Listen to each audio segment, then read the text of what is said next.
중국 전역이 발칵 뒤집혔습니다. 유명 방송사 CCTV에서 갑자기 송출된 단 8분짜리 영상 하나가 중국인들의 자존심을 무참히 짓밟았기 때문이었죠. 세상에서 가장 과학적이고 뛰어난 문자는 바로 한글입니다. 이 한마디로 중국 인터넷은 분노로 폭발했고, 영상 제작자로 지목된 한 방송인은 하루아침에 매국노, 친한파라는 비난 속에 국민적 공적으로 낙인 찍혔습니다.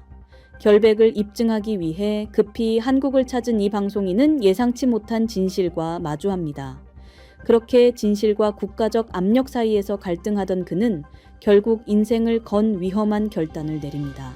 자신이 목격한 진실을 담은 새로운 영상을 제작해 공개하기로 한 것이죠. 그리고 그 영상이 공개된 순간 중국은 처절하게 깨닫게 됩니다. 자신들이 무시하고 경멸했던 대한민국이 실은 위대한 역사와 문화를 가진 나라였다는 사실을 말이죠. 감히 5천년 역사를 가진 대한민국을 건드린 대가가 무엇인지 말입니다. 지금부터 한 남자의 용기 있는 선택으로 시작된 거대한 변화, 그 뜨거운 진실과 용기의 현장으로 여러분을 초대합니다. 그날 오후 2시경이었어요. 제가 편집실에서 다음 방송 준비를 하고 있는데 갑자기 방송국 전체가 발칵 뒤집어졌습니다. 전국으로 8분짜리 영상이 송출됐다는 거예요. 그것도 제가 전혀 제작하지도 않았고 알지도 못하는 사이에 말이죠. 영상 내용을 들었을 때 저는 정말 믿을 수 없었습니다. 한글이 가장 과학적인 문자라는 내용이었거든요. 저는 그 순간 머릿속이 하얘졌어요. 제가 만든 영상이 아닌데 어떻게 제 이름으로 송출될 수 있는 건지 이해할 수 없었습니다. 중국에서 이런 내용이 전국 방송으로 나간다는 것이 어떤 의미인지 너무나 잘 알고 있었거든요. 역시나 중국 인터넷은 그야말로 폭발했습니다. 분노의 댓글들이 초단위로 올라왔어요. 매국노, 친한파, 조국 배신자라는 욕설들이 쏟아졌죠. CCTV 상부에서는 즉시 저를 소환했습니다. 회의실에 들어가자마자 펑샤오룽이 제게 소리를 지르기 시작했어요. 펑샤오룽은 저와 같은 부서에서 일하는 동료였는데 예전부터 저를 좋지 않게 보고 있었죠. 펑샤오룽이 내뱉은 말들은 정말 듣기 힘들었습니다. 한국은 우리 중국의 속국이었던 주제에 감히 우리 문화를 훔쳐가며 자랑하는 도둑 민족이라고 소리쳤어요. 한글 따위는 중국 한자를 흉내낸 열등한 문자에 불과하다며 침을 튀기듯 말했죠. 더 나아가 한국인들은 역사를 왜곡하는 것밖에 할 줄 모르는 거짓말쟁이들이라고 비난했습니다. 펑샤오룽의 입에서 나오는 말들은 점점 더 심해졌어요. 한국은 미국의 개에 불과하다. 한국 문화라는 것도 전부 중국과 일본에서 베낀 것뿐이다. 그런 나라를 찬양하는 영상을 만든 저는 중국인의 자격이 없다고 소리쳤죠. 회의실 전체가 그의 분노로 가득 찼습니다. 사실 저와 펑샤오룽 사이에는 과거가 있었습니다. 2년 전 승진 심사에서 제가 평가위원이었는데 펑샤오룽에게 부정적인 평가를 내렸거든요. 펑샤오룽의 업무 능력과 성실성에 문제가 있다고 판단했기 때문이었어요. 결국 펑샤오룽은 승진에서 탈락했고 그때부터 저를 원망하며 혐오하고 있었습니다. 펑샤오룽은 이번 기회를 놓치지 않았어요. 회의실에서 저를 강하게 비난하며 친한파라는 소문을 퍼뜨리기 시작했습니다. 장웨이가 평소에도 한국 문화에 관심이 많았다. 한국 드라마를 자주 봤다. 한국어를 배우고 있었다는 식으로 거짓말을 늘어놓았죠. 심지어 제가 한국 정부로부터 돈을 받고 있다는 터무니없는 주장까지 했습니다. 저는 항변하려 했지만 누구도 제 말을 들어주지 않았어요. 제가 그 영상을 만들지 않았다고 아무리 말해도 믿지 않았습니다. 하루가 지나자 저는 중국 전체의 공적이 되어 있었어요. 동료들조차 저를 외면하기 시작했습니다. 복도에서 마주치면 고개를 돌렸고 점심시간에도 혼자 먹어야 했죠. 제가 20년 동안 함께 일했던 동료들이 하루아침에 등을 돌린 겁니다. 그런데 저는 몰랐어요. 펑샤오룽이 자신의 비리를 숨기기 위해 희생양이 필요했다는 것을 말입니다. 펑샤오룽은 지난 3년간 방송국 제작비를 빼돌려 개인 계좌로 빼돌리고 있었거든요. 그 사실이 드러나기 전에 다른 큰 사건으로 관심을 돌릴 필요가 있었던 겁니다. 펑샤오룽은 방송국 간부들과 비밀 회의를 열었습니다. 저를 완전히 몰아낼 계획을 세우기 시작한 거예요. 회의에서는 장웨이를 친한파로 몰아 해고시키고 그 과정에서 자신의 횡령 문제는 조용히 무마시키자는 결론이 나왔다고 나중에 알았습니다. 그 다음 날부터 방송국 내부 메일 시스템을 통해 제게 대한 악성 루머가 퍼지기 시작했어요. 장웨이가 한국 정부로부터 돈을 받았다는 거짓 정보, 장웨이의 가족이 한국에 돈을 송금하고 있다는 조작된 증거들이 직원들에게 공유됐습니다. 저는 방송국에서 공개적으로 질책을 당했습니다. 전 직원이 모인 회의에서 무릎을 꿇고 사과하라는 요구를 받았어요. 수십 명의 동료들이 지켜보는 가운데 받은 그 굴욕감은 말로 표현할 수 없었습니다. 그러던 와중 더욱 충격적인 일이 벌어졌어요. 제 SNS 계정이 해킹당했습니다. 제가 쓰지도 않은 친한 성향의 글들이 무차별적으로 게시되기 시작했어요. 한국 정부를 찬양하는 글, 중국 정부를 비난하는 글들이 제 이름으로 올라갔죠. 저는 급히 계정을 삭제하려 했지만 이미 스크린샷들이 인터넷에 퍼져나간 후였습니다. CCTV는 제 업무를 강제로 정지시켰습니다. 내부 조사를 시작한다는 명목이었죠. 20년간 성실히 일해온 제게 하루아침에 출입증까지 회수당했어요. 회사 내 CCTV 보안팀이 움직이기 시작했습니다. 제 사무실로 몰려와 컴퓨터를 압수해 갔어요. 하드드라이브부터 USB, 심지어 개인 노트북까지 모두 가져갔죠. 20년간 쌓아온 제 작업물들이 모두 들어있는 소중한 자료들이었는데 그것마저 빼앗긴 겁니다. 보안팀은 제 책상 서랍과 사물함도 샅샅이 뒤졌어요. 개인적인 물건들이 하나씩 꺼내져 검사받는 모습을 보니 모욕감이 들었습니다. 동료들이 지켜보는 앞에서 마치 중범죄자 취급을 받는 것 같았어요. 내부 조사에서 저는 강도 높은 신문을 당했습니다. 하루에 8시간씩 신문실에 앉아 있어야 했어요. 언제부터 친한 성향을 가졌는지, 누구에게 돈을 받았는지, 왜 조국을 배신했는지, 같은 질문을 수십 번 반복하며 저를 정신적으로 압박했죠. 저는 그런 일이 없다고 100번이고 말했지만 아무도 믿어주지 않았습니다. 오히려 더 강하게 압박해왔어요. 거짓말하지 말고 진실을 털어놓으라며 위협했죠. 가족에게도 고통이 시작됐습니다. 집에는 하루 종일 비난 전화와 메시지가 쏟아졌어요. 제 아내와 아이들까지 매국노 가족이라는 욕설을 들어야 했죠. 아내는 직장에서 동료들의 시선을 견디지 못해 휴직을 신청했습니다. 고등학생인 큰아이는 학교에서 반 친구들에게 아버지가 매국노라는 놀림을 받았다며 울면서 집에 돌아왔어요. 초등학생인 둘째도 친구들이 놀아주지 않는다고 시무룩해했죠. 제 잘못으로 가족들까지 고통받는 모습을 보니 정말 견딜 수가 없었습니다. 밤마다 잠들지 못하고 천장만 바라보며 생각했어요. 도대체 누가 왜 이런 일을 저에게 하는 건지 말입니다. 그때는 몰랐죠. 이 모든 일이 펑샤오룽의 치밀한 계획이었다는 것을 말입니다. 저희 집 전화기에는 하루 종일 협박 전화가 걸려왔습니다. 새벽 2시, 3시에도 전화벨이 울렸고 아내가 받으면 온갖 욕설과 협박이 쏟아졌죠. 장웨이 가족들을 가만두지 않겠다. 집 주소를 알고 있다. 아이들 학교도 안다는 식의 무서운 말들이었어요. 아내는 점점 신경이 예민해졌습니다. 밤에 잠을 제대로 이루지 못하고 작은 소리에도 깜짝깜짝 놀랐어요. 아이들 앞에서는 태연한 척했지만 저와 둘이 있을 때는 눈물을 흘리며 언제까지 이런 일이 계속될 것인지 물어봤죠. 저는 답할 말이 없었습니다. 제 개인 이메일로도 익명의 협박 메일이 쏟아지기 시작했어요. 하루에 수백 통씩 왔습니다. 내용을 보면 정말 소름이 돋았어요. 제 집 주소와 아이들 학교 이름, 아내의 직장까지 정확히 알고 있었거든요. 어떻게 개인정보를 그렇게 정확히 알고 있는지 무서웠습니다. 협박 메일 중에는 제 사진을 합성해서 만든 모욕적인 이미지들도 있었어요. 제가 한국 국기 앞에서 절하는 모습으로 조작한 사진, 제 얼굴에 매국노라고 쓴 사진들이 첨부되어 있었죠. 이런 사진들이 인터넷에 퍼져나간다는 생각만 해도 끔찍했습니다. 방송국 내부에서는 더욱 조직적인 움직임이 시작됐어요. 펑샤오룽이 주도해서 장웨이의 퇴출을 요구하는 서명운동이 벌어졌습니다. 전 직원 200명 중에서 150명이 넘게 서명했어요. 20년간 함께 일했던 동료들이 제 퇴출에 서명하는 모습을 보니 정말 절망스러웠습니다. 어느 날 밤 집에 돌아가니 제 차량이 심하게 훼손되어 있었어요.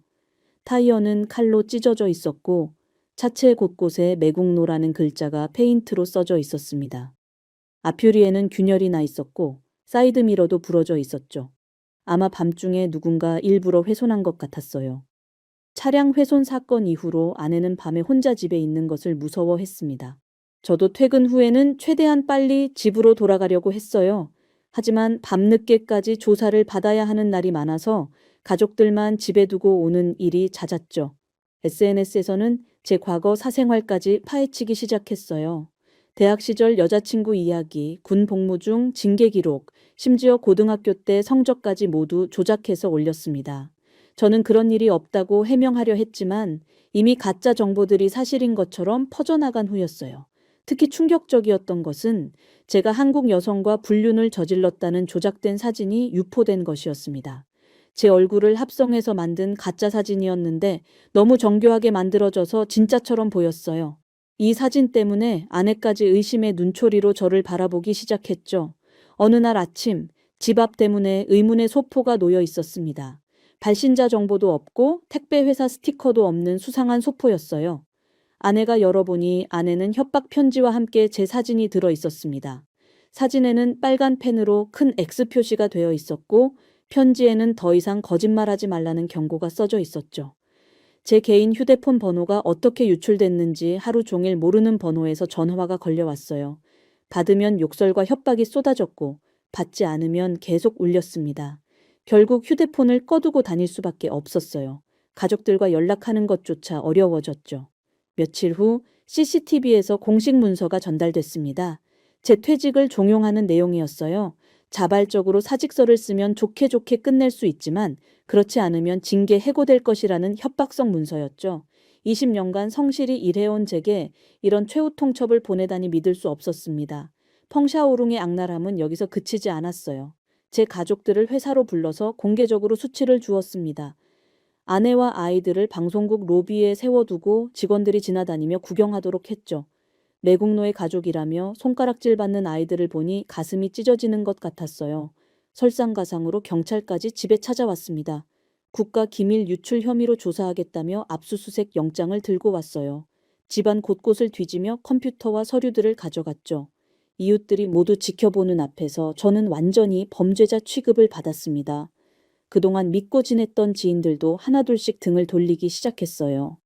대학 동창들은 단체 채팅방에서 저를 강제 퇴장시켰고 동네 주민들은 길에서 마주쳐도 인사를 받지 않았습니다. 20년간 쌓아온 인간관계가 하루아침에 무너져 내렸어요. 업무와 관련된 서류들도 의도적으로 조작되기 시작했습니다. 제가 작성했던 보고서의 내용이 바뀌어 있었고 제 서명이 위조된 문서들이 나타났어요. 이런 조작된 증거들로 저를 더욱 궁지로 몰아넣으려는 계획이었죠. 시간이 흐르면서 저는 거의 폐인이 다 된 상태였습니다. 하지만 그런 절망적인 상황에서도 진실을 밝혀야 한다는 생각만은 포기할 수 없었어요. 어느 날 오후 더 이상 참을 수 없어서 펑샤오룽을 직접 찾아갔습니다. 펑샤오룽의 사무실 문을 열고 들어가자마자 저는 분노를 참을 수 없었어요. 왜 저에게 이런 짓을 하는지, 도대체 무슨 목적인지 따져 물었습니다. 펑샤오룽은 처음에는 모르는 척했지만 제가 계속 추궁하자 결국 본색을 드러냈죠. 펑샤오룽이 냉소적으로 웃으며 말했어요. 2년 전 승진 심사에서 저 때문에 탈락한 것을 절대 잊지 않았다고, 이번 기회에 저를 완전히 망가뜨리겠다고 했습니다. 그 순간 저는 모든 것이 개인적인 복수였다는 사실을 깨달았어요. 격렬한 언쟁이 벌어졌습니다. 저는 목소리를 높여 펑샤오룽의 비열함을 비난했고 펑샤오룽은 제가 이미 끝난 사람이라며 조롱했어요. 주변 직원들이 소리를 듣고 몰려왔지만 저는 상관없었습니다. 오히려 모든 사람들 앞에서 펑샤오룽의 정체를 폭로하고 싶었죠. 하지만 펑샤오룽은 오히려 더 당당했어요. 이미 방송국 상부와 손을 잡았기 때문에 제가 무엇을 해도 소용없다고 말했습니다. 그 말을 듣는 순간 저는 상황이 생각보다 훨씬 심각하다는 것을 깨달았어요. 그날 밤 저는 혼자 사무실에 남아 있었습니다. 동료들은 모두 퇴근했고 방송국은 조용했어요. 저는 컴퓨터 앞에 앉아 무엇인가 단서를 찾아보려고 했습니다. 혹시 제가 놓친 것이 있을지도 모른다는 생각이었죠. 영상 송출 시스템의 로그를 하나씩 확인해보기 시작했어요. 그 8분짜리 영상이 언제, 어떻게 송출됐는지 정확한 기록을 찾아보려고 했습니다. 수백 개의 로그 파일을 뒤지는 것은 정말 지루하고 힘든 작업이었어요. 몇 시간을 찾아본 끝에 드디어 의심스러운 기록을 발견했습니다. 그 영상이 송출된 시각에 시스템에 접근한 기록이 있었는데 접근자가 제가 아니었어요. 더 놀라운 것은 그 시간에 저는 다른 회의에 참석하고 있었다는 사실이었습니다. 로그를 더 자세히 분석해 보니 충격적인 사실을 알게 됐어요. 그 영상을 업로드한 사람의 계정 정보가 나와 있었는데 일부가 조작된 흔적이 있었습니다. 누군가 제 계정을 해킹해서 영상을 올린 것이 아니라 처음부터 제 이름으로 만든 가짜 계정을 사용한 것 같았어요. 더 깊이 파보니 CCTV 보안 카메라 기록도 확인할 수 있었습니다. 그 영상이 업로드된 새벽 시간대의 편집실 CCTV를 확인해 보니 펑샤오룽이 혼자 편집실에 들어가는 모습이 찍혀 있었어요. 그것도 새벽 2시라는 이상한 시간에 말이죠. 심장이 쿵쾅거렸습니다. 드디어 결정적인 증거를 찾은 것 같았어요. 펑샤오룽이 새벽에 몰래 편집실에 침입해서 그 영상을 업로드했다는 확실한 증거였습니다. 하지만 이것만으로는 부족했어요. 더 확실한 증거가 필요했죠. 다음 날 저는 더욱 조심스럽게 조사를 계속했습니다. 펑샤오룽의 개인 컴퓨터에 접근할 방법을 찾아야 했어요. 다행히 저는 시스템 관리자 권한이 있었기 때문에 네트워크를 통해 접근할 수 있었습니다. 펑샤오룽의 컴퓨터를 뒤져보다가 정말 충격적인 파일을 발견했어요. 바로 그 한글 찬양 영상 파일이 펑샤오룽의 컴퓨터에 저장되어 있었던 겁니다. 파일 생성 날짜를 보니 사건이 일어나기 일주일 전이었어요. 이것은 펑샤오룽이 미리 계획하고 준비했다는 확실한 증거였습니다. 더 놀라운 것은 그 옆에 있던 다른 문서였어요. 펑샤오룽이 작성한 것으로 보이는 계획서가 있었는데 제목이 장웨이 제거 프로젝트였습니다. 그 문서를 열어보니 정말 소름이 돋았어요. 계획서에는 모든 것이 세세하게 적혀 있었습니다. 먼저 한글 찬양 영상을 제 이름으로 송출해서 친한파로 몰아간다는 계획, 그 다음에는 SNS 해킹과 루머 유포, 가족에 대한 협박, 동료들을 이용한 왕따 작전까지 모든 것이 단계별로 정리되어 있었어요. 가장 충격적인 부분은 그 계획서의 마지막 페이지였습니다. 펑샤오룽이 이 모든 짓을 하는 진짜 이유가 적혀 있었어요. 자신이 지난 3년간 방송국 자금을 횡령한 사실을 숨기기 위해서라고 명시되어 있었습니다. 문서를 더 읽어보니 펑샤오룽의 횡령 규모가 생각보다 훨씬 컸어요. 총 800만 위안이 넘는 거액을 빼돌렸다고 적혀 있었습니다. 그 돈으로 부동산 투자를 했고 일부는 해외 계좌로 빼돌렸다는 내용도 있었죠. 계획서에는 펑샤오룽과 방송국 고위 간부들 간의 거래 내용도 적혀 있었어요. 펑샤오룽이 몇몇 간부들에게 뇌물을 주고 그 대가로 자신의 횡령 사실을 묵인받았다는 내용이었습니다. 심지어 저를 제거하는 계획에도 그 간부들이 동참하기로 했다고 되어 있었어요. 과거 승진 심사에서 제가 펑샤오룽에게 부정적인 평가를 내린 것도 이제 이해가 됐습니다.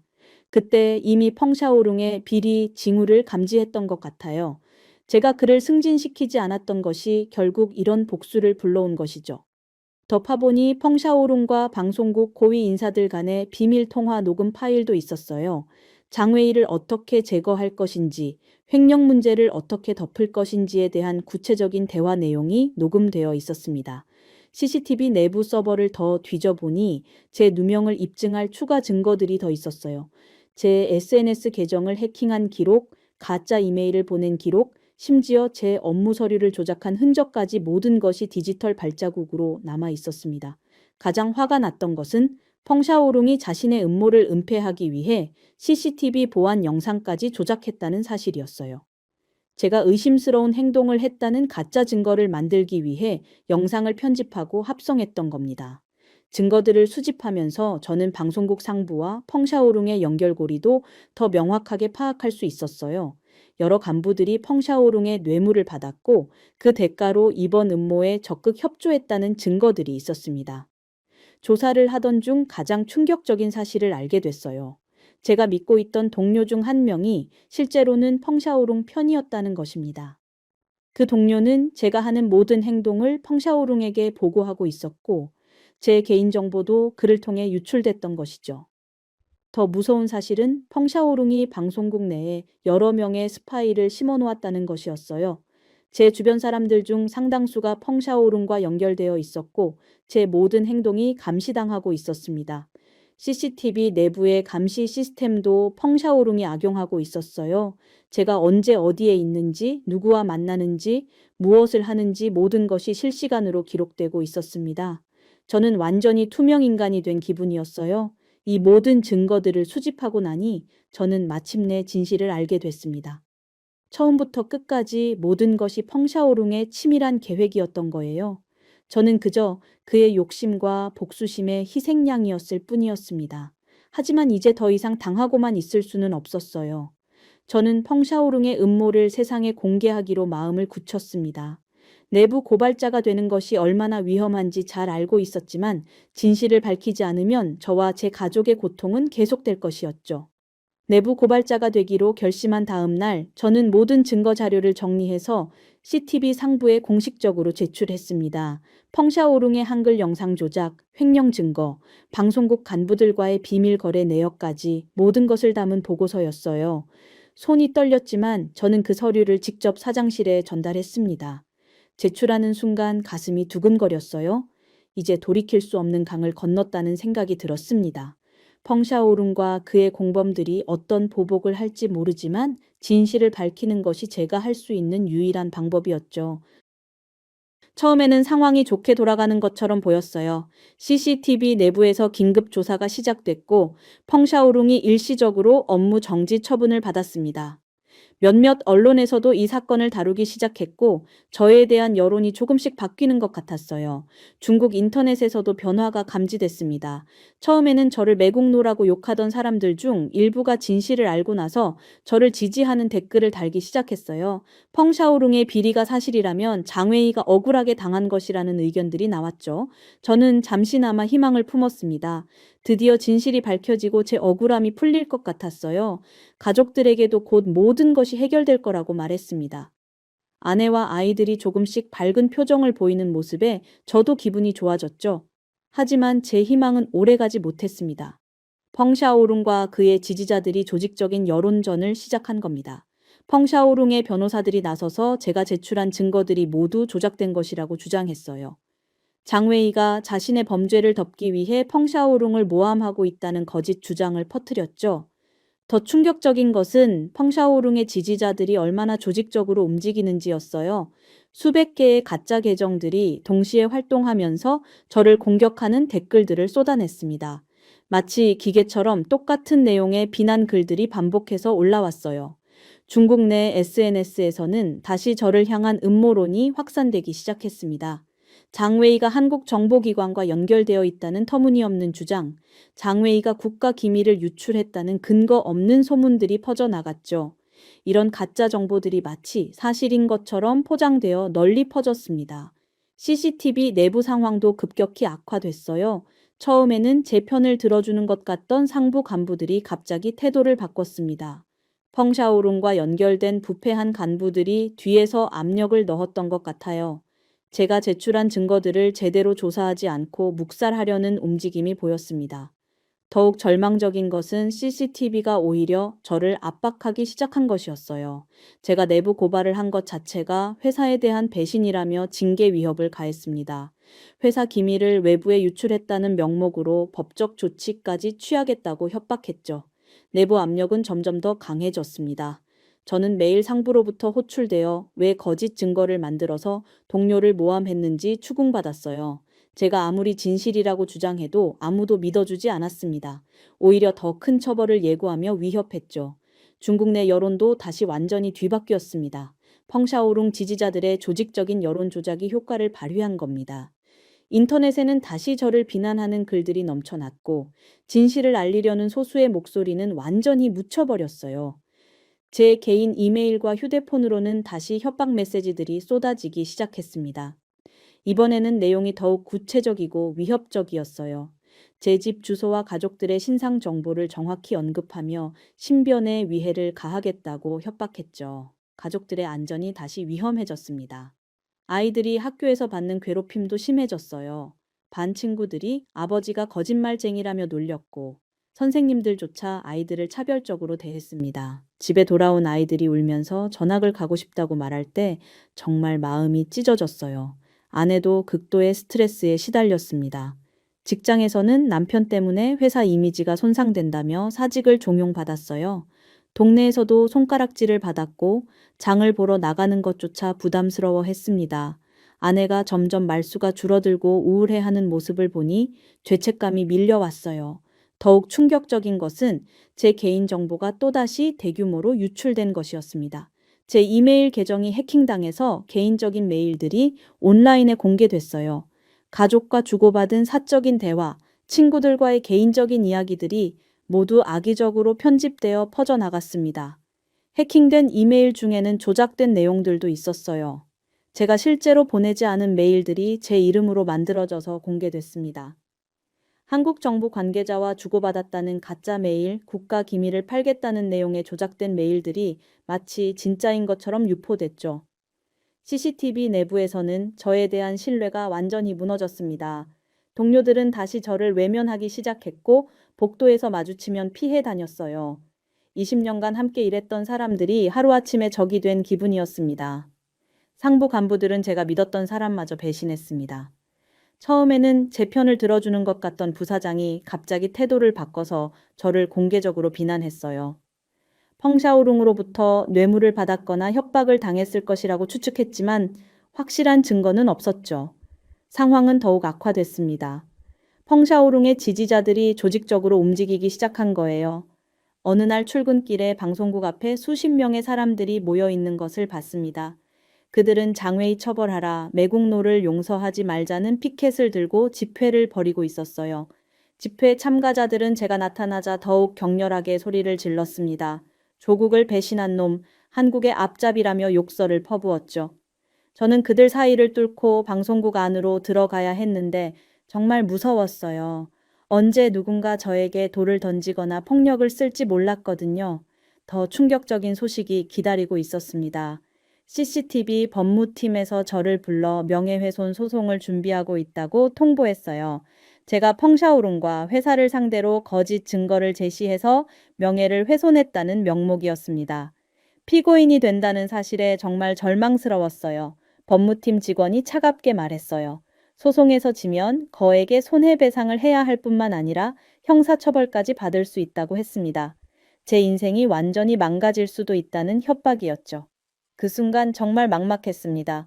절망감이 다시 밀려왔습니다. 진실을 밝히려고 용기를 냈는데 오히려 상황이 더 악화된 것 같았어요. 내부 고발을 한 것이 잘못된 선택이었나 하는 후회가 들기도 했습니다. 하지만 포기할 수는 없었어요. 진실은 반드시 밝혀져야 한다는 신념만은 꺾이지 않았죠. 하지만 진실을 밝히려는 신념만으로는 현실의 벽을 뚫기 어려웠습니다. 며칠 후 CCTV 상부에서 저에게 예상치 못한 명령을 내렸어요. 한국에 가서 한글의 문제점을 조사하라는 것이었습니다.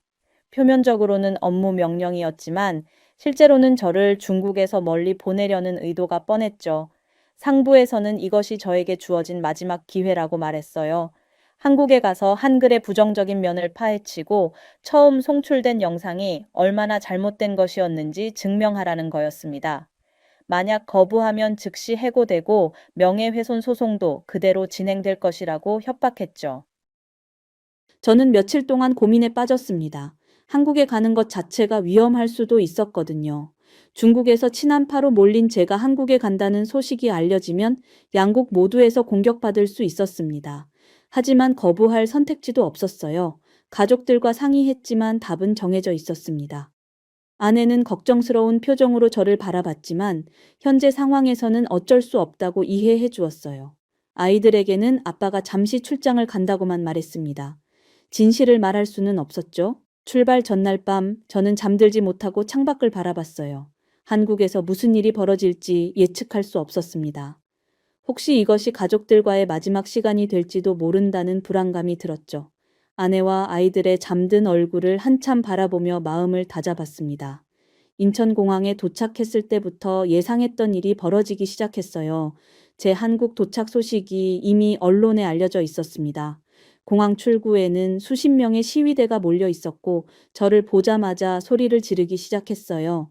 혐한 시위대들이 저를 둘러싸며 위협적인 분위기를 연출했습니다. 중국으로 돌아가라, 한국을 모독하지 말라며 고함을 질렀어요. 일부는 팻말을 들고 저를 향해 흔들었고 카메라 플래시가 쉴 새 없이 터졌죠. 저는 보안 요원들의 호위를 받으며 간신히 공항을 빠져나올 수 있었습니다. 더 충격적인 것은 중국인 단체들도 저를 비난하러 나온 것이었어요. 한국에 거주하는 중국인들이 조국 배신자라며 저를 손가락질했습니다. 양국 모두에서 환영받지 못하는 상황이 현실이 됐죠. 그 순간 저는 정말 외로웠습니다. 호텔에 도착해서도 편할 수 없었어요. CCTV에서는 하루에 3번씩 전화를 걸어와서 진행 상황을 보고하라고 요구했습니다. 매번 통화할 때마다 한글의 부정적인 면을 찾아내라는 압박을 받았죠. 저는 그들이 원하는 답을 할 수 없었어요. 한국 언론들도 저를 부정적으로 보도하기 시작했습니다. 중국에서 온 한글 비하 목적의 기자라며 경계해야 한다는 기사들이 쏟아졌어요. 제가 진짜로 어떤 상황에 처해 있는지는 알지 못한 채 말이죠. 언론의 시선도 차갑기만 했습니다. 숙소 앞에는 매일 혐한 단체들이 몰려와서 시위를 벌였어요. 밤늦게까지 확성기로 구호를 외치며 저를 괴롭혔습니다. 한글을 욕보이려는 놈이라며 온갖 욕설을 퍼부었죠. 호텔 직원들도 저를 불편해하는 기색이 역력했어요. 더 무서운 것은 CCTV에서 파견한 비밀 감시원들이었습니다. 제 숙소 주변을 계속 맴돌며 감시하고 있었어요. 제가 어디를 가든 누구를 만나든 모든 것이 보고되고 있다는 사실을 알 수 있었죠. 진짜 감옥에 갇힌 기분이었습니다. 한국에서 만난 중국 유학생들의 반응도 충격적이었어요. 제가 누구인지 알아본 학생들이 공개적으로 저를 비난했습니다. 매국노와는 이야기할 것도 없다며 등을 돌렸죠. 같은 중국인임에도 불구하고 저를 적대시하는 모습을 보니 정말 서글펐습니다. 거리를 걸을 때마다 시선을 느꼈어요. 제 얼굴이 언론에 많이 노출되어서 사람들이 알아보는 것 같았습니다. 한국 사람들은 경계하는 눈빛으로 바라봤고 중국 사람들은 혐오하는 표정을 지었죠. 어디에도 속하지 못하는 기분이었습니다.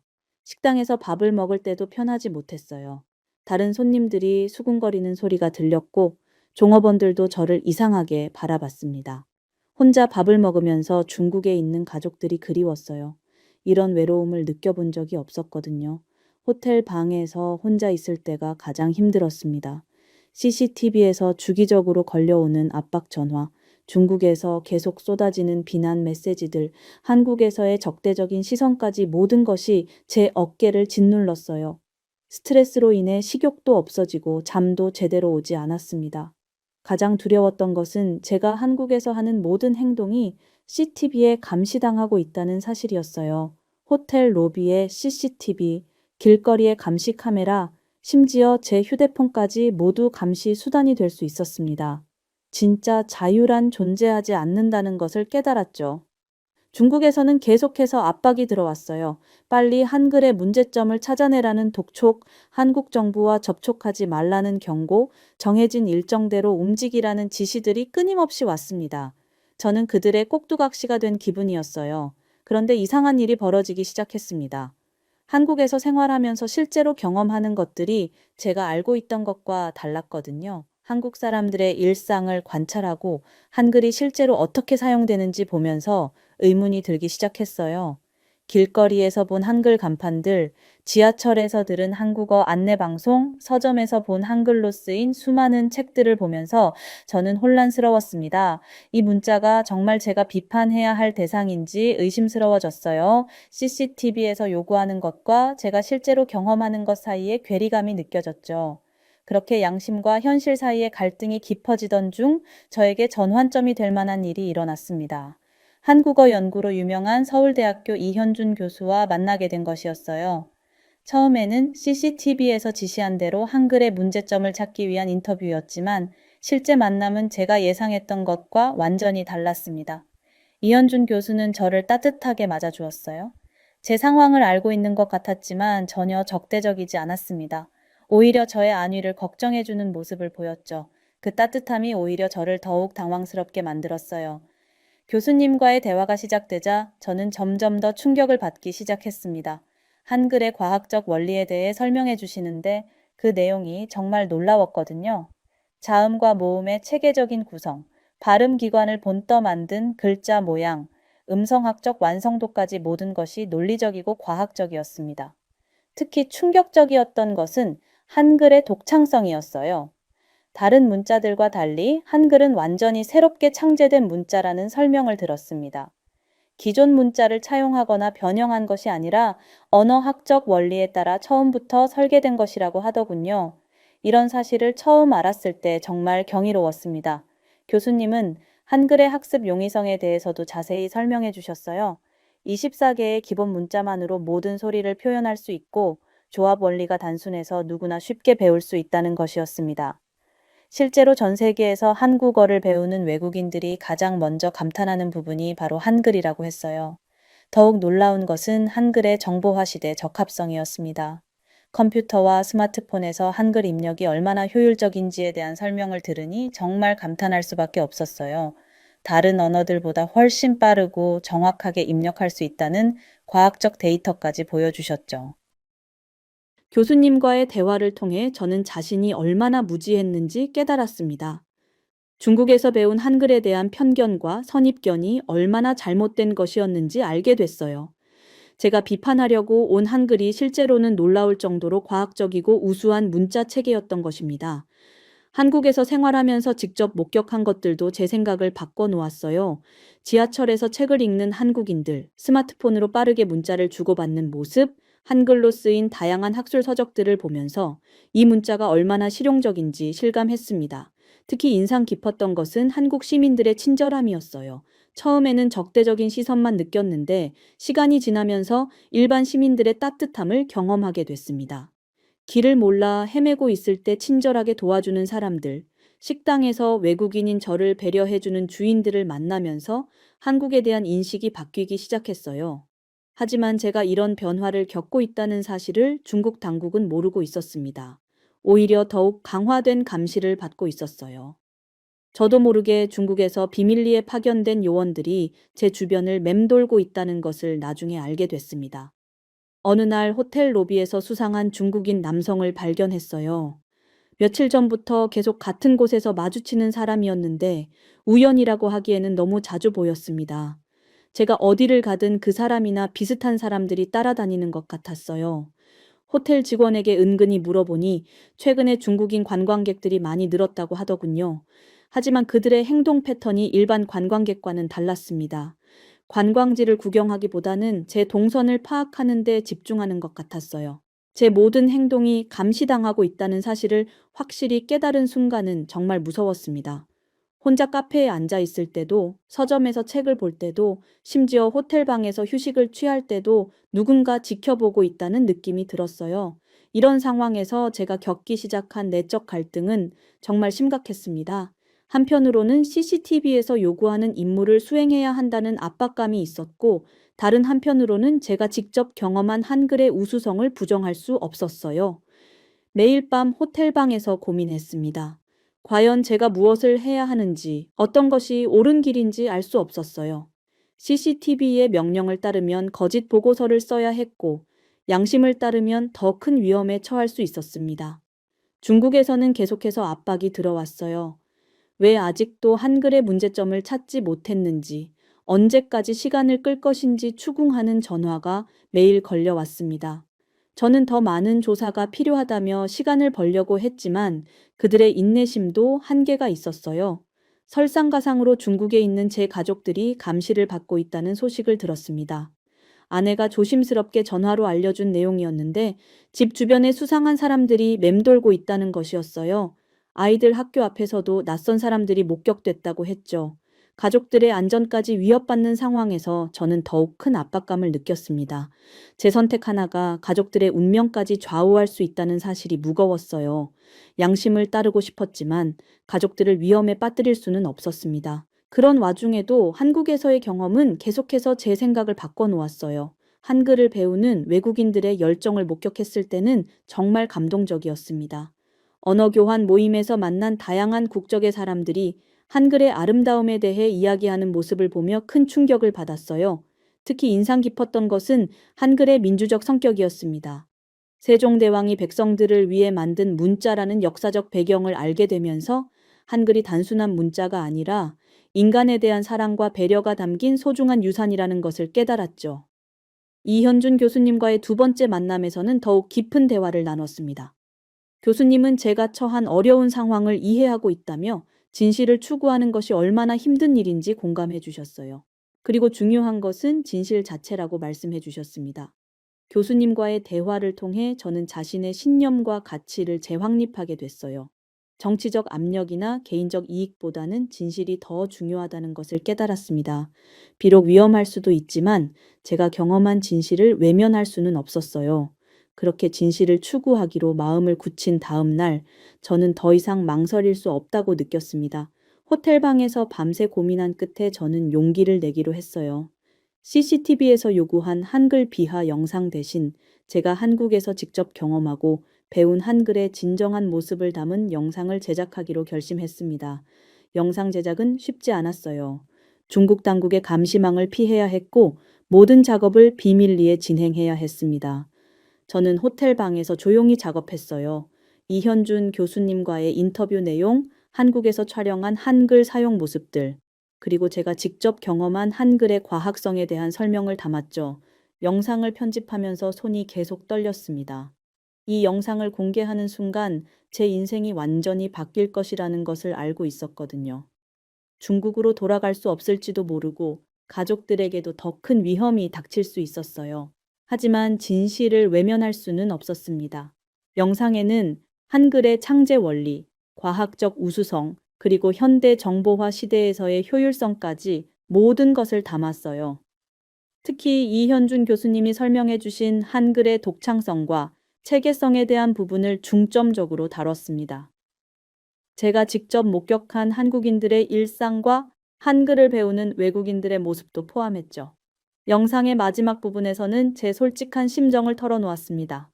처음에는 한글의 문제점을 찾으러 왔지만 실제로는 한글의 놀라운 우수성을 발견하게 됐다고 고백했어요. 진실을 말하는 것이 얼마나 어려운 일인지, 하지만 그럼에도 불구하고 진실은 밝혀져야 한다고 말했습니다. 영상을 완성한 후 공개할 방법을 고민했어요. 중국의 검열을 피해 최대한 많은 사람들에게 전달되어야 했습니다. 저는 여러 소셜미디어 플랫폼에 동시에 업로드하기로 했어요. 중국 내부의 웨이보부터 해외의 유튜브, 트위터까지 가능한 모든 채널을 이용했습니다. 영상을 업로드하는 순간 정말 떨렸어요. 마우스를 클릭하는 그 순간이 제 인생의 분기점이 될 것이라는 생각이 들었습니다. 하지만 더 이상 미룰 수는 없었어요. 저는 깊게 숨을 들이쉬고 업로드 버튼을 눌렀습니다. 영상이 공개되자마자 엄청난 반응이 쏟아지기 시작했어요. 처음에는 조회수가 천천히 올라가더니 점점 빠른 속도로 퍼져나갔습니다. 중국 내부에서는 정말 폭발적인 반응이 일어났어요. 댓글창이 실시간으로 업데이트되는 것을 보면서 저는 가슴이 두근거렸습니다. 중국 인터넷은 순식간에 큰 충격과 논쟁으로 뒤덮였습니다. 어떤 사람들은 저를 지지하며 용기 있는 행동이라고 칭찬했고, 어떤 사람들은 여전히 매국노라며 비난했어요. 하지만 이번에는 지지하는 목소리가 전보다 훨씬 많았습니다. 제가 제시한 구체적인 증거들과 논리적인 설명이 많은 사람들을 설득한 것 같았어요. 특히 젊은 세대와 지식인들 사이에서 긍정적인 반응이 많았습니다. 한글의 과학성에 대한 제 설명을 듣고 감탄하는 댓글들이 올라왔어요. 일부는 자신들도 한글을 배워보고 싶다는 의견까지 남겼죠. 이런 반응을 보면서 저는 제 선택이 옳았다는 확신이 들었습니다. 하지만 기쁨도 잠시 곧바로 무서운 현실과 마주해야 했어요. CCTV에서 즉각적으로 연락이 왔습니다. 저를 공식적으로 해고한다는 통보였어요. 그뿐만 아니라 법적 대응을 취하겠다며 협박했죠. 회사 기밀 유출, 직무유기, 조국 모독 등 온갖 죄목을 들어 저를 고발하겠다고 했습니다. 더욱 충격적인 것은 중국 당국의 반응이었어요. 외교부에서 공식 성명을 발표하며 장외이의 행동을 강력히 규탄한다고 했습니다. 개인의 일탈된 행동이며 중국 정부의 입장과는 전혀 관계없다고 선을 그었어요. 저는 완전히 국가의 적이 된 기분이었습니다. 중국 내부에서는 저를 지지하는 목소리도 나오기 시작했어요. 일부 언론인들과 학자들이 장외이의 용기를 높이 평가한다는 글을 올렸습니다. 진실을 말하는 것이 얼마나 중요한지, 학문적 객관성을 지키는 것이 얼마나 소중한지에 대한 논의가 활발해졌어요. 하지만 중국 당국은 저에게 즉각적인 귀국과 처벌을 강하게 압박해왔습니다. 한국에 있는 중국 대사관에서 연락이 와서 당장 귀국하라고 명령했어요. 거부하면 여권을 무효화시키고 국제 수배를 요청하겠다고 협박했죠. 저는 정말 막다른 길에 몰린 기분이었습니다. 영상이 국제적으로도 확산되기 시작했어요. 해외 언론들이 이 사건을 주목하기 시작한 것입니다. CNN, BBC, 르몽드 같은 유명 언론사들이 장웨이의 이야기를 보도했어요. 중국 내 표현의 자유 문제와 연결해서 다루는 기사들이 많았죠. 국제적인 주목을 받으면서 예상치 못한 지지 메시지들이 들어오기 시작했어요. 전 세계 인권 운동가들, 언론인들, 학자들이 제 용기를 격려하는 메시지를 보내왔습니다. 유명한 언어학자들도 제 영상의 학술적 가치를 인정해주는 논평을 발표했어요. 한국에서도 큰 관심을 받았습니다. 한국 언론들이 앞다투어 제 이야기를 보도했고, 한국 정부에서도 공식적인 입장을 발표했어요. 장웨이의 용기 있는 행동을 높이 평가하며 학문적 자유와 표현의 자유를 지지한다는 내용이었죠. 하지만 무서운 소식도 들려왔습니다. 중국 내부에서 제게 대한 암살 위협이 등장했다는 것이었어요. 극단적인 민족주의자들이 장웨이를 제거해야 한다는 글들을 올리기 시작했습니다. 제 사진과 함께 현상금을 걸겠다는 협박도 나타났죠. 이런 위협들 때문에 한국 정부에서 저에 대한 특별한 보호 조치를 취해 주었습니다. 경호원이 배치됐고 숙소도 더 안전한 곳으로 옮겨졌어요. 24시간 보호를 받게 되면서 저는 제가 얼마나 위험한 상황에 처해 있는지 실감했습니다. 중국에서는 제 영상을 삭제하기 위해 각종 압력을 행사하기 시작했어요. 중국 정부가 소셜미디어 플랫폼들에 직접 연락해서 영상 삭제를 요구했습니다. 일부 플랫폼에서는 실제로 삭제되기도 했지만 이미 너무 많이 퍼진 후였어요. 사람들이 계속 재업로드하면서 완전한 삭제는 불가능했습니다. 제 가족들의 상황도 더욱 심각해졌어요. 중국 당국이 아내와 아이들을 직접적으로 압박하기 시작한 것입니다. 아내의 직장에서는 해고 통보가 왔고 아이들은 학교에서 더 심한 괴롭힘을 당했어요. 심지어 집까지 압수수색을 당했다는 소식을 들었습니다. 이 모든 상황 속에서도 저는 후회하지 않았어요. 비록 제 개인적으로는 큰 희생을 치러야 했지만 진실이 세상에 알려졌다는 것 자체가 의미 있다고 생각했습니다. 많은 사람들이 한글의 진정한 가치를 알게 됐고 진실의 힘을 믿게 됐다는 것만으로도 충분했어요. 물론 진실이 세상에 알려진 것만으로도 충분했지만 현실은 더욱 가혹했습니다. 중국 정부의 강력한 압박이 계속되는 상황에서 저는 더 이상 일반적인 보호로는 안전을 보장받을 수 없다는 것을 깨달았어요. 한국 정부 관계자가 조심스럽게 제안한 정치적 망명이라는 선택지를 진지하게 고려하기 시작했습니다. 정치적 망명을 신청한다는 것은 사실상 중국으로 다시는 돌아갈 수 없다는 의미였어요. 20년간 살아온 고국을 포기해야 한다는 현실이 무겁게 다가왔습니다. 밤새 고민한 끝에 저는 한국 정부에 정치적 망명을 공식적으로 신청하기로 결심했어요. 망명 신청 과정은 생각보다 복잡했습니다. 수많은 서류를 작성해야 했고, 제가 왜 정치적 망명이 필요한지에 대한 상세한 진술서도 써야 했어요. 중국에서 겪었던 모든 탄압과 협박, 그리고 현재 직면한 위험 상황들을 하나하나 기록하는 과정이 정말 힘들었습니다. 국제인권단체들의 적극적인 지지와 개입이 이루어지기 시작했어요. 국제 엠네스티, 휴먼 라이츠 워치 같은 유명 인권단체들이 제 사례를 주목하고 있다는 소식을 들었습니다. 이들 단체는 장웨이의 망명 신청을 적극 지지한다는 공식 성명을 발표했죠. 특히 국제기자협회에서는 표현의 자유를 수호한 용기 있는 언론인이라며 저를 강력히 지지해 주었어요. 전 세계 언론인들이 연대하여 중국 정부의 탄압을 규탄하는 성명서를 발표하기도 했습니다. 이런 국제적 지지 덕분에 망명 신청 과정이 한결 수월해졌어요. 하지만 가장 마음 아픈 것은 중국에 남아있는 가족들의 상황이었습니다. 부모님과 형제들이 정부로부터 심각한 압박과 탄압을 받고 있다는 소식을 들었어요. 집에 대한 압수수색이 여러 차례 있었고 직장에서도 해고당했다고 했습니다. 그럼에도 불구하고 저는 포기할 수 없었습니다. 국제사회의 지지 속에서 새로운 삶의 기반을 마련하기 시작했어요. 한국어를 열심히 배우고 한국 사회에 적응하려고 노력했습니다. 또한 인권운동에도 적극적으로 참여하기 시작했어요. 국제인권단체들과 함께 중국 내 표현의 자유 개선을 위한 캠페인에 참여했습니다. 저희의 경험담을 바탕으로 중국 정부의 인권 탄압 실태를 알리는 활동을 했어요. 비록 고국을 떠나야 했지만 더 큰 목적을 위해 일할 수 있다는 것에 보람을 느꼈습니다. 그러면서 저는 예상치 못한 변화들을 목격하기 시작했습니다. 가장 놀라운 것은 중국 내부에서도 제 진실이 점점 인정받기 시작한다는 소식이었어요. 처음에는 소수의 목소리에 불과했지만 시간이 지나면서 긍정적인 여론이 조금씩 증가하고 있었습니다. 특히 중국의 젊은 층과 지식인들 사이에서 제 이야기에 대한 관심이 높아졌어요. 대학생들과 연구자들이 비밀리에 제 영상을 공유하며 토론하고 있다는 소식을 들었습니다. VPN을 통해 차단된 영상을 보고 한글의 과학성에 대해 객관적으로 평가하는 글들이 은밀하게 퍼져나가고 있었어요. 제 영상이 중국 젊은 층에게 미친 영향은 생각보다 컸습니다. 일부 대학생들이 실제로 한글을 배우기 시작했다는 소식도 들려왔어요. 한국어 학습 사이트에 중국 IP로 접속하는 사용자가 급증했다는 통계도 나왔죠. 이런 변화를 보면서 저는 제 선택이 헛되지 않았다는 확신이 들었습니다. 더욱 고무적인 것은 중국 내 일부 언론인들과 학자들이 용기를 내어 제 이야기를 재조명하기 시작한 것이었어요.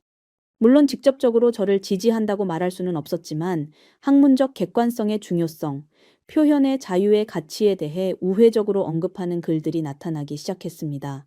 한중 문화 교류 분야에서도 변화가 일어나고 있었어요. 저는 한국에 있는 중국 친한파 단체들과 적극적으로 교류를 시작했습니다. 이들은 저의 용기 있는 행동을 높이 평가하며 진정한 한중 우호를 위해서는 서로에 대한 올바른 이해가 필요하다고 지지해 주었어요. 특히 인상 깊었던 것은 제한 중국인 학자들의 반응이었습니다. 이들은 제가 학문적 진실을 추구한 것이라며 적극적으로 지지해 주었어요. 한글 연구에 관심을 가진 중국인 언어학자들이 저에게 연락을 해와서 공동 연구를 제안하기도 했습니다. 국제사회에서의 관심도 계속 이어졌어요. 중국 정부는 제 사건을 통해 국제사회에서 이미지 손상을 입고 있다는 것을 깨닫기 시작한 것 같았습니다. 여러 국가에서 중국의 인권 상황에 대한 우려의 목소리가 높아지면서 중국 정부도 어느 정도 압박을 완화하는 모습을 보였어요. 저는 한국의 여러 대학과 협력하여 한글의 우수성을 국제적으로 홍보하는 활동에 참여하기 시작했습니다. 서울대학교, 연세대학교, 고려대학교 등에서 강연 요청이 들어왔어요. 처음에는 떨렸지만 제가 경험한 진실을 더 많은 사람들에게 전할 수 있다는 생각에 적극적으로 참여했습니다. 강연에서 저는 제가 직접 겪은 한글의 과학성과 우수성에 대해 이야기했어요. 중국인의 시각에서 본 한글의 놀라운 점들, 그리고 편견을 버리고 객관적으로 평가했을 때의 한글의 가치에 대해 설명했습니다. 청중들의 반응이 정말 뜨거웠어요. 국제기구에서도 저에게 관심을 보이기 시작했습니다. 유엔 인권이사회에서 중국의 인권 상황을 조사하는 과정에서 제 증언을 청취하고 싶다는 요청이 왔어요. 저는 기꺼이 응했습니다. 제 개인적인 경험이 더 큰 변화를 이끌어낼 수 있다면 얼마든지 협력하겠다고 말했죠. 유엔에서의 증언은 정말 의미 있는 경험이었어요. 전 세계 각국의 대표들 앞에서 중국 내 표현의 자유 탄압 실태를 생생하게 증언했습니다. 특히 학문적 객관성을 추구하는 것조차 정치적 탄압을 받는 현실에 대해 자세히 설명했어요. 제 증언 이후 여러 국가에서 중국 정부에 압력을 넣기 시작했습니다. 표현의 자유 개선을 촉구하는 결의안이 통과됐고 중국 정부도 국제적 압력을 무시할 수 없는 상황이 됐어요. 이런 변화를 보면서 저는 제 작은 용기가 큰 파장을 일으킬 수 있다는 것을 깨달았습니다. 가장 기쁜 소식은 중국에 있는 제 가족들의 상황이 조금씩 나아지고 있다는 것이었어요. 국제적 압력과 여론 변화로 인해 중국 정부도 노골적인 탄압을 지속하기 어려워진 것 같았습니다. 가족들에 대한 감시는 계속되고 있지만 직접적인 위협은 줄어들었다는 소식을 들었어요. 한국 시민단체들의 지원도 큰 힘이 됐습니다. 여러 인권단체와 시민사회 조직들이 저의 활동을 적극적으로 지원해 주었어요. 한국 시민들의 따뜻한 관심과 격려 덕분에 저는 한국 사회에 더욱 빠르게 적응할 수 있었습니다. 특히 감동적이었던 것은 일반 한국 시민들의 반응이었어요. 길에서 저를 알아보고 격려해 주는 분들이 많았습니다. 진실을 말한 용기에 감사하다며 응원해 주시는 분들을 만날 때마다 정말 감격스러웠어요. 이런 따뜻함 덕분에 타국에서의 생활이 외롭지 않았습니다. 중국 일부 언론에서도 변화가 감지됐어요. 직접적으로 저를 지지할 수는 없지만 학문적 자유의 중요성, 객관적 연구의 가치에 대한 논의가 활발해지기 시작했습니다. 제 사건을 계기로 중국 사회 내부에서도 표현의 자유에 대한 성찰이 일어나고 있는 것 같았어요. 더욱 놀라운 것은 중국 내 한국어 학습자들이 급증했다는 소식이었습니다. 제 영상을 본 후 한글에 관심을 가지게 된 중국인들이 많아졌다는 통계가 나왔어요. 한국문화원에서는 중국인 한국어 수강생이 전년 대비 300% 증가했다고 발표했습니다. 국제 언론들과의 인터뷰 요청도 계속 이어졌어요. CNN, BBC, 뉴욕타임스 등 주요 언론사들이 저의 이야기에 지속적인 관심을 보였습니다. 저는 이런 기회를 통해 중국 내 인권 문제와 표현의 자유의 중요성을 계속 알려나갔어요. 인터뷰에서 저는 항상 강조했습니다. 제가 원하는 것은 중국에 대한 비난이 아니라 진정한 변화라고 말이죠. 중국도 더 열린 사회가 되어 학문적 자유와 표현의 자유가 보장되기를 바란다고 했습니다. 그것이 진정한 발전이라고 생각했거든요. 한국에서의 생활이 안정되면서 저는 더 큰 꿈을 품게 됐어요. 단순히 우리만의 안전을 위한 것이 아니라 더 많은 사람들을 위한 변화를 만들어내고 싶었습니다. 진실의 힘으로 세상을 바꿀 수 있다는 희망을 품게 됐죠. 가장 기쁜 것은 제 이야기가 다른 사람들에게도 용기를 주고 있다는 것이었어요. 중국뿐만 아니라 전 세계의 여러 국가에서 진실을 말하는 것을 두려워하던 사람들이 저의 사례를 보고 용기를 내기 시작했다는 소식을 들었습니다. 제 작은 행동이 더 큰 변화의 물결을 만들어내고 있었어요. 제 작은 행동이 더 큰 변화의 물결을 만들어내고 있다는 사실을 깨달으면서 저는 한국에서의 새로운 삶에 완전히 정착할 수 있었습니다. 몇 개월 후 한국 정부에서는 저에게 특별한 제안을 해왔어요. 한중 문화 교류 홍보대사로 임명하고 싶다는 것이었습니다. 홍보대사 임명식 날 저는 정말 감격스러웠어요. 불과 1년 전만 해도 조국에서 매국노로 몰리던 제가 이제는 두 나라 사이에 진정한 이해를 돕는 역할을 맡게 된 것입니다. 임명장을 받으면서 저는 이 모든 고난이 헛되지 않았다는 확신이 들었어요. 홍보대사로서의 첫 번째 임무는 한국 내 중국인 커뮤니티와 중국 내 한국 문화에 관심 있는 사람들을 연결하는 것이었습니다. 저는 온라인 플랫폼을 통해 정기적으로 한중 문화 교류 프로그램을 진행하기 시작했어요. 특히 언어 교환과 문화 이해 증진에 중점을 뒀습니다. 1년이 지나자 더욱 놀라운 소식이 들려왔어요. 중국 내에서도 시간이 흐르면서 저를 완전히 인정하는 분위기가 형성되기 시작한 것입니다. 특히 젊은 세대들 사이에서는 장웨이가 용기 있는 일을 했다는 평가가 주류가 되었어요. 중국의 주요 대학들에서 저의 사례가 토론 주제로 다뤄지기 시작했다는 소식도 들었습니다. 학문적 자유와 객관적 연구의 중요성을 논의할 때 제 이야기가 자주 언급됐다고 해요. 교수들과 학생들이 은밀하게 남아 표현의 자유에 대해 토론하는 계기가 됐다는 것이었습니다. 저는 국제사회에서 중국의 표현의 자유와 인권 개선을 위한 활동을 지속했어요. 여러 국제회의와 포럼에 참석해서 제 경험을 바탕으로 한 증언을 계속했습니다. 특히 학문적 자유의 중요성과 진실 추구의 가치에 대해 강조했어요. 가장 의미 있었던 것은 제 이야기가 책으로 출간된 것이었습니다. 진실을 향한 여정이라는 제목의 이 책은 전 세계 여러 언어로 번역되어 출간됐어요. 놀랍게도 이 책이 국제적으로 베스트셀러가 됐다는 소식을 들었습니다. 책이 성공하면서 전 세계에서 간견 요청이 쏟아졌어요. 미국의 하버드 대학교, 영국의 옥스퍼드 대학교, 프랑스의 소르본 대학교 등 유명 대학들에서 초청 강연을 하게 됐습니다. 매번 강연할 때마다 청중들의 뜨거운 반응에 감동받았어요. 강연에서 저는 항상 같은 메시지를 전했습니다. 진실을 추구하는 것이 얼마나 중요한지, 그리고 그것이 때로는 큰 용기를 필요로 하지만 결국에는 더 나은 세상을 만든다는 것이었어요. 많은 젊은이들이 제 이야기에 감동받고 용기를 얻었다고 말해 주었습니다. 중국 내부에서도 놀라운 변화가 일어나고 있었어요. 제 책이 비록 공식적으로는 금지됐지만 전자책 형태로 은밀히 유통되면서 많은 사람들이 읽고 있다는 소식을 들었습니다. 특히 젊은 층 사이에서는 장웨이의 이야기가 하나의 상징이 되었다고 했어요. 더욱 고무적인 것은 중국 내부에서도 저를 지지하는 젊은 층이 정치적 개혁을 요구하며 목소리를 높이기 시작한 것이었습니다. 물론 직접적으로 정부를 비판할 수는 없었지만 학문적 자유와 표현의 자유에 대한 논의가 활발해지고 있었어요. 이후 전 세계를 돌며 간견 활동을 하면서 저는 많은 사람들을 만났어요. 각자 다른 배경을 가진 사람들이지만 모두 진실과 정의에 대한 갈망을 가지고 있다는 것을 깨달았습니다.